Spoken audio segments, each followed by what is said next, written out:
Hello everybody, welcome back to Sorcery. This is part 2 of our adventure. I do have a slightly different computer setup than I did as of my last recording. I hope the sound quality is good. I apologize if it's not. If it's not, it will be corrected after this sitting. I'm just testing it out live. I listened to it a little bit, it sounded fine, but last time I did that there was a slight echo for a while. I'll make sure to double check without going too many episodes deep. Anyways, let's just jump right in with our character that we adventured with last time. I probably should have reviewed what that was with you, but however, you can go back and watch that episode, you lazy asshole, so do that. In any case, let's just get going here. The crown of kings has been stolen by the Archmage and taken across the backlands to Mampang. You have been sent to get it back. Should you fail, the whole of Kakabad will surely fall. A journey began. This is where we're entering the city of Kar. From the outpost settlement in Analand, you cross the Shamatanti Hills. Along the way, you explored an abandoned city of giants, completed the wizard trials at Dadule, and fought and killed the dreaded Manticore. You faced starvation and deadly traps. A test of character. To survive, you used your blade rarely. You deceived, charmed, and tricked your way through. Your spirit guide changed as you changed, becoming the dolphin.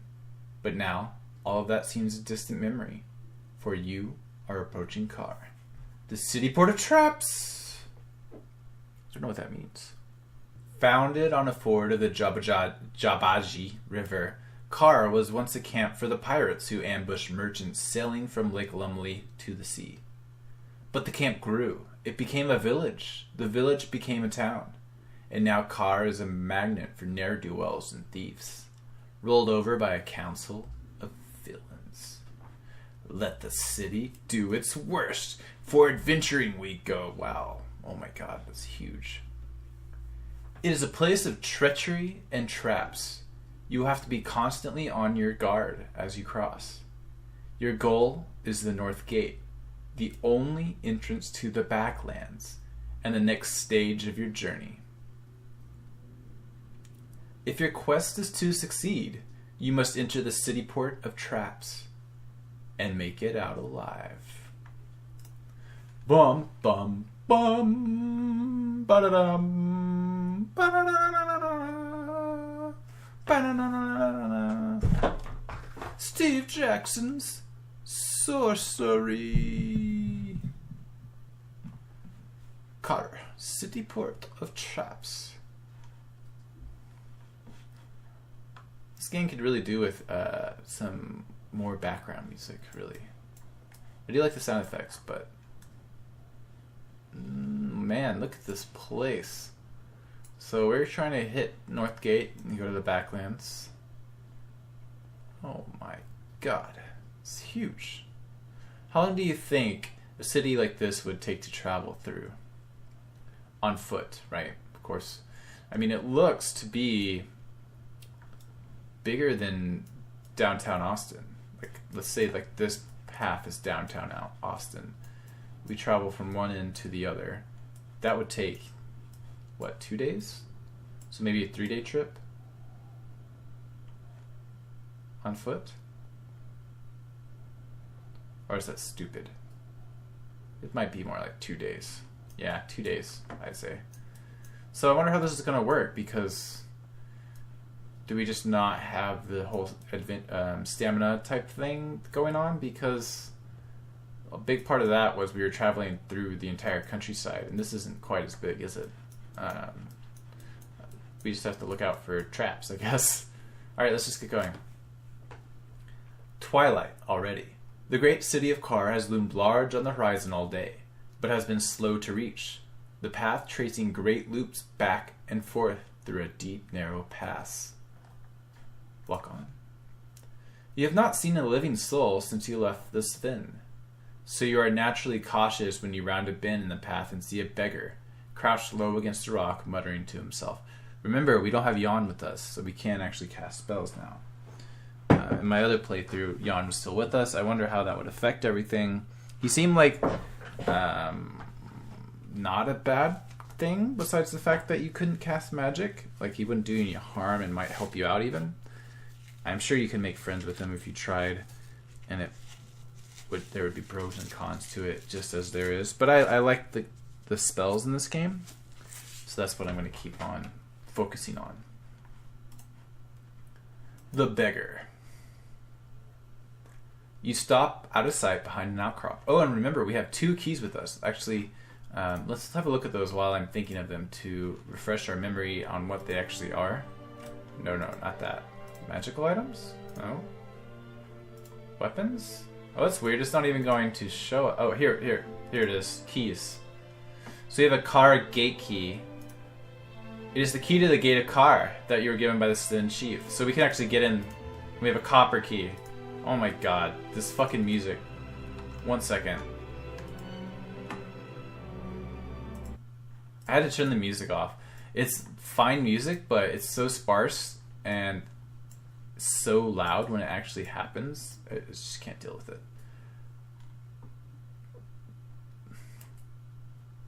Try to slip past. There is no way to go around the beggar in the narrow pass, but you determine to keep your head low and move quickly. He does not notice you until your shadow crosses his face. Then he leaps to his feet, drawing a short stick from inside his cloak. "Who goes there?" he demands. "What's your business in car?" Greetings, old man.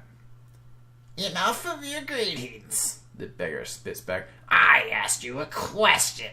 Who are you, and where are you headed?" None of your fucking business. Get out of my way, you reply, dismissively moving to step around the filthy creature. The stick wavers in the man's hand, but he does not lower it.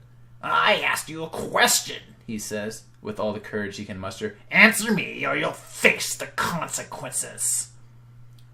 Step aside, old man, you reply, tiring of his questions. "I will not," he replies stubbornly. "I am the city guard. No one enters car except through me."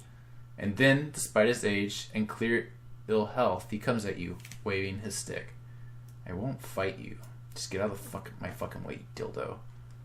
You are unarmed. He waves the stick close to your face, jabbing a few times, but you push the point aside with one hand. "All right, then," he declares. "We'll settle this fairly." He tosses the stick to one side and raises his fist. The knuckles are blackened with scabs. I still won't fight you. You reply, I mean it. The beggar makes a short braying noise, like a laugh, and then lamps you in the nose. Lamps you in the nose? I've never heard that phrase before. It is surprisingly painful, and he is ready for another swing. Step away. You step back, and with that, the fight seems to drain from him. He sits down again, suddenly sad. "Very well," he moans. "You're right, I suppose. I can't defend the city on my own." Walk past him. Don't want to fuck with this guy. You leave the beggar to his misery and walk along the pass. The path winds through gorse and thick grass. Car squats in a basin in the hills like a stagnant, festering pool. You turn one corner, then another, and then the stone walls of the city are looming over you.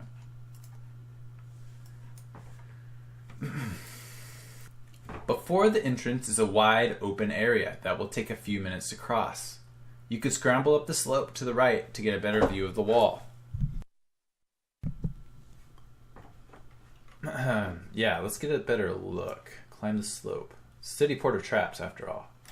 You scramble up the slope for a better view of the wall. It is formed of staggering, man-sized stone blocks, held together with gallons and gallons of mud and loam dredged up from the base of the river. It curves away in both directions, unbroken except for the gate. Then you see something that stops you in your tracks. There's a guard posted on the battlement above the gate, watching the clearing. I don't know, why does that stop me in my tracks? I assume there would be a guard on top of the gate. That's somewhat the point of it. So let's look into the yard.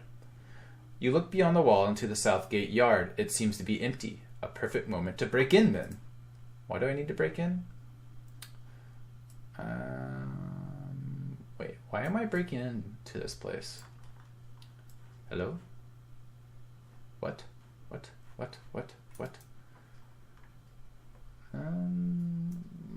I'm not gonna run for it. That seems... I don't have a reason to do that as far as I'm aware. There is nothing else for it. You put up a hand and call out. The archer lifts the hand to his shield, eyes against the sun. Who goes there? He bellows. Friend or foe? Friend? Ho! Is that so? The archer shouts back. Then what's the watchword? The guard sees your hesitation at the question, cocks an arrow, and waits to see what you will do. The watchword. Let's see what spells we have on offer here. We're sorcerer. So let's see. House, probably a decent one, maybe. Wow, that turned off all the sound effects, didn't it? Oh, that's not good. Hang on. How'd I do this? Yeah, it turned off all the sound effects. That's so lame. Oh well, what can you expect from a port? What's this? Stop. Those causes slowness. Not the best solution here. Tell requires a skull cap. Reads minds. Ooh, let's try this.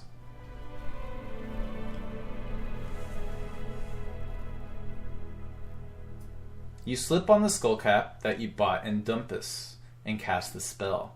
Reaching out to the guard with your mind, it takes a great deal of concentration over such a distance, but luckily his thoughts are loud and shouty.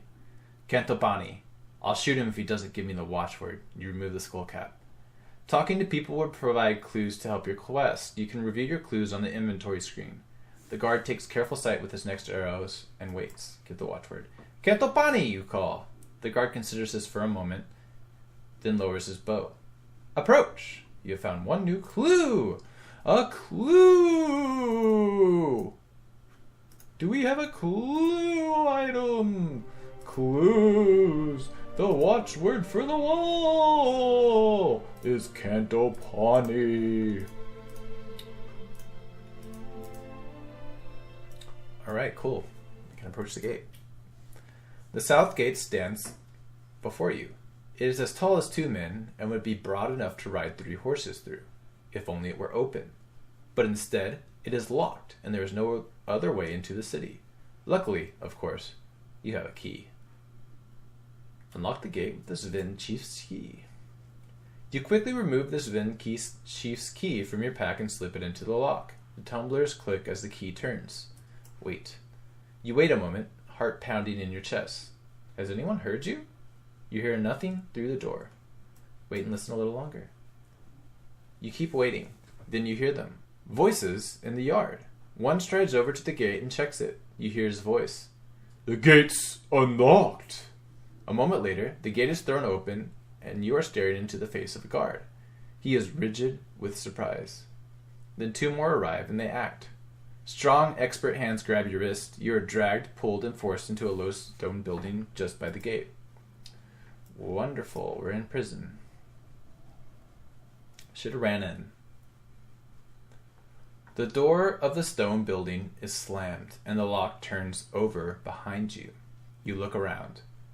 The walls are stone and the windows are barred. A bench against one wall is the only piece of furniture where an old man sits. He is dressed in dirty robes and seems in a sorry state. Sorry? Greetings, old man. We have nothing else to do, right? You step towards the shadowy bench. Greetings, old man. How did I know that's what she would say? She always, says old man. That seems rude to me, but maybe not? I don't know. He ignores you. He is concentrating hard on something on the ground just in front of him. A collection of small stones, scattered as though for a fortune telling. After a moment, he gathers them up and tosses them again. You notice that his other hand is missing completely. The left sleeve of his tunic hangs limp by his side. What spells do we have? You glance upwards to the stars, and suddenly the old man shouts, A sorceress! I knew it! What of it? Well, he answers, you'll get us out of here. But better yet, I've not played anyone for months, and certainly not anyone smart. Sit down, sit down. Play what? Why, the man replies with a shark-like grin. Swindlestones, of course. Swindlestones? You ask, intrigued. Stranger in town, don't know how to play. Better and better. He shows you one of his stones. It is a strange 4-value die. Sit. He pats the bench beside him with one hand. Play. We can talk while I beat you. Play. You go over to the bench, intrigued. We don't need to know the rules. We're just going to win, right? Oh, it's an actual game. Nice. The old man drops 4 dice into your palm and sweeps away a patch of dust on the bench for you to play. I'll go first, He says, waving his hand. show you how it's done. God, this guy's voice is going to kill me. This is Liar's Dice. The game is simple. We roll and bet on what's come up. So, for instance, I might start and bet that between us we rolled at least 2 ones. Yes, Liar's Dice. But we don't know what's on the table, so I'm guessing 3. Oh, these are weird. 4, 2, 4, 3. Hang on. What? Bid 2, 2. It's not letting me. There we go. Bid 2 fours. I'm gonna go with 3 fours. Bid 3 fours. Gurm. Nothing, but if I do not believe your bid, I call. Otherwise, I must make a higher bid myself. So we're going to call him now. Very well, then I call. Let's see if you were right. He has to have 2 fours. Ha-ha! Let's cut off their ace. See, I'm pretty good at this game. And he loses a dice. Ooh, yeah. 3 2s. 3 2s. Doomed. Should do. Lived here 20 years now. 3 4s. Suddenly has to have 2 4s. So let's try 4 2s. Burp.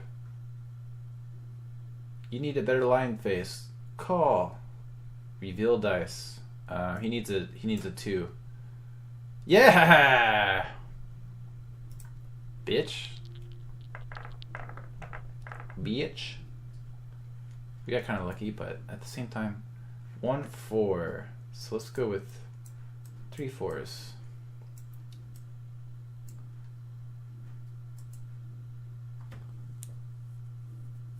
I'll raise that to 4 4s. Originally he said 1. There's no way he would have said 1 if he had 2. Call. Bitch. Yeah. Man. I'm really good at this game. It helps that he has 1 dice. So, what's your name? It keeps cutting off words, which is really annoying, but let's just go with 2 3s.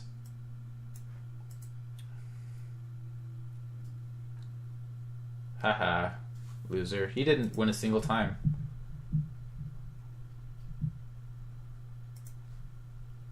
I win, don't I? The old man nods, gathering up the dice. I went easy on you, of course. Rematch? No. Thanks for the game, you say, standing once more. I enjoyed beating you. The pleasure was mine. The old man says bitterly, putting his dice back into his pocket. He leans back against the stonework and hums quietly to himself. Alright, man. Fucking come on now. I played your game. You take a seat on the other bench from the old man, who is fussing with his empty sleeve. Tell me how I can escape this place. Oh, it's simple enough, He replies. In a day or two, the guards will let you out. Once they've decided you're not an enemy. Sorry, that guy's voice is killing me. I shouldn't have done it like that, but... They just take a while to consult one of the mages. Alternatively, you cast a top spell and we walk out now. He shrugs. Up to you. You stand from the bench once more. I'm not going to wait around, waste my time here. You go over to the door, locked of course from the outside. Let's cast a spell, y'all. We have Dop, of course, but I think... Let's see what else our other options are. What's the Z? No. No zapping. Teleport. I like how it says cause teleportation. That's an interesting way to put that. And I bet Rel and Pop. We don't have a Pebble, which is weird because it's pretty easy to Pebble. Let's just get out of here with the old Doppy. Hell yeah. You aim the spell of opening towards the door and slowly, quietly let it go. The lock's rusted tumblers click over in response. Very good, very good. The old man chuckles. Check outside. You check outside. The yard is empty. While you have been locked up, the sun is sunk below the wall. You should be able to walk right out of here under the cover of the darkness. The old man is less cautious. He is up and out the door like lightning. Alright, so we've entered car. We've already gotten thrown in prison pretty quickly. I don't know if that key that we had... do we still have it? Oops, I always try to go up there for the inventory, but it's down here. Do we still have it? We do. Fine. B, did it actually do anything other than if we had knocked and they had thrown me in prison anyways? I bet that's what would have happened, or they would have tried to bribe. In any case, we've escaped the prison. We're going to head out next episode. Thanks, guys, for watching. I'll see you soon. Bye.